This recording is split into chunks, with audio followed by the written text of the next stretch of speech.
നമസ്കാരം. ഇന്ന് ഞാൻ സംസാരിക്കാൻ പോകുന്നത് ഹിപ്പ് റീപ്ലേസ്മെൻറ്റിനെ പറ്റിയാണ്. പല കാരണങ്ങൾ കൊണ്ട് പലർക്കും അരക്കെട്ട്, അതായത് ഹിപ്പ് ജോയിൻറ്റിൽ വരുന്ന വേദനയ്ക്ക് ഉള്ള ഒരു ശാശ്വത പരിഹാരമാണ് ഹിപ്പ് റീപ്ലേസ്മെൻറ്റ് എന്ന് പറയുന്നത്.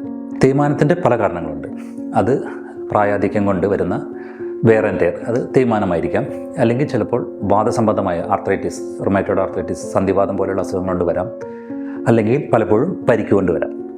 പ്രത്യേകിച്ച് ഒരു 60 വയസ്സ് കഴിഞ്ഞവർക്ക് ഹിപ്പ് ജോയിൻറ്റിൽ, അതായത് നെക്ക് ഓഫ് ഹ്യൂമർ ഫ്രാക്ചർ എല്ലാം വന്നു കഴിഞ്ഞാൽ നമ്മൾ പലപ്പോഴും അവരുടെ ഹെൽത്ത് എല്ലാം നോർമലാണ്, നമ്മൾ ടോട്ടൽ ഹിപ്പ് റീപ്ലേസ്മെൻ്റ് ആണ് ചെയ്യാറ്. നമ്മുടെ ഹിപ്പ് ജോയിൻ്റ് എന്ന് പറയുന്നത് ഒരു ബോൾ ആൻഡ് സോക്കറ്റ് ജോയിൻ്റാണ്. ഒരു ബോളും ഒരു സോക്കറ്റിനകത്ത് ഇരിക്കുന്നതാണ്. അതാണ് അതിൻ്റെ സ്റ്റെബിലിറ്റി തരുന്നത്. അപ്പോൾ അതിനകത്ത് കിടന്ന് കുറേ നാൾ വർക്ക് ചെയ്യുമ്പോൾ അതിന് ചെറിയ തേയ്മാനം വരികയും അത് നമുക്ക് വേദന ഉണ്ടാക്കുകയും ചെയ്യുമ്പോൾ നമ്മൾ ചെയ്യുന്ന ചികിത്സയാണ് ജോയിൻറ്റ് റീപ്ലേസ്മെൻറ്റ്. ഇതിൽ നമ്മൾ ചെയ്യുന്നത് എന്ന് പറയുന്നത് 2 ഭാഗങ്ങളാണ് ഹിപ്പ് ജോയിൻറ്റിൽ. ഒന്ന് ഫീമർ എന്ന് പറയുന്ന തൊടയലിൻ്റെ ഭാഗവും, 2 അസറ്റാബുലം പറയുന്ന കപ്പുമാണ്. ഈ ടോട്ടൽ ഹിപ്പ് റീപ്ലേസ്മെൻറ്റ് നമ്മൾ ചെയ്യുന്നത് അസറ്റാബുലം എന്ന് പറയുന്ന കപ്പിനെ നമ്മൾ ഒരു ആർട്ടിഫിഷ്യൽ ഇംപ്ലാന്റ് വെച്ച് റീപ്ലേസ് ചെയ്യുന്നു.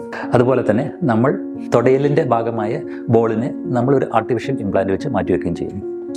അതിനുശേഷം രോഗിക്ക് ഫസ്റ്റ് ഡേ നടക്കാൻ പറ്റുന്നതാണ്. ടോട്ടൽ ഹിപ്പ് റീപ്ലേസ്മെൻറ്റ് എന്ന് പറയുന്നത് ഒരു വളരെ സക്സസ്ഫുള്ളായ സർജറിയാണ്.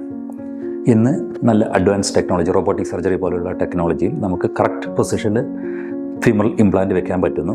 അതുപോലെ തന്നെ ലേറ്റസ്റ്റ് ഇംപ്ലാന്റുകളും എല്ലാം വന്നതുകൊണ്ട് നമുക്ക് ഇതൊരു വളരെ സക്സസ്ഫുള്ളായ സർജറിയാണ്. യൂഷ്വലി ഒരു 25 വർഷത്തിന് മേലെ ഈ ഇംപ്ലാന്റിന് ആയുസ് കിട്ടുന്നു.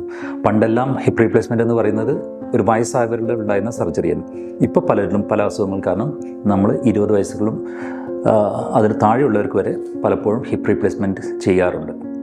കാരണം എന്ന് പറഞ്ഞാൽ അതിൻ്റെ ഇംപ്ലാന്റിൻ്റെ ആയുസ് കൂടി, അതുപോലെ തന്നെ വേദനയില്ലാത്തൊരു ജീവിതമാണ് എല്ലാവർക്കും വേണ്ടത്.